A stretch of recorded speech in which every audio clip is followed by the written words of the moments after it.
السلام علیکم۔ کراچی میں پکنک پر جانے والی وین ٹائر پھٹنے سے الٹ گئی، ہولناک حادثے پر کوہرام، چیخو پکار، فضا سوگوار۔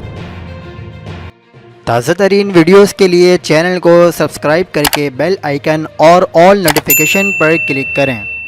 آپ کو بتاتے چلیں کہ گلشن حدید موڑ نیشنل ہائی وے پر پکنک پر جانے والی تیز رفتار وین ٹائر پھٹنے سے الٹ گئی، جس کے باعث خاتون سمیت 2 افراد جاں بحق اور بچوں سمیت 14 سے زائد افراد زخمی ہو گئے۔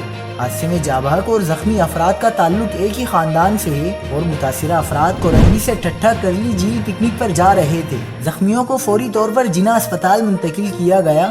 SHO اسٹیل ٹاؤن افتخار آرائی کے مطابق حادثے میں جاں بحق اور زخمی افراد ایک ہی خاندان سے تعلق رکھتے ہیں اور کورنگی کے رہائشی ہیں۔ وین کا پچھلا ٹائر برسٹ ہوا، جس کے سبب وین الٹ کر درخت سے ٹکرائی۔ ان کا کہنا تھا کہ متاثرہ وین میں بچوں اور خواتین سمیت تقریباً 18 افراد سوار تھے۔ حادثے میں زخمی ہونے والی ایک بچی کی حالت تشویشناک ہے۔ مزید خبروں کے لیے دیکھتے رہیے حق پاکستان نیوز۔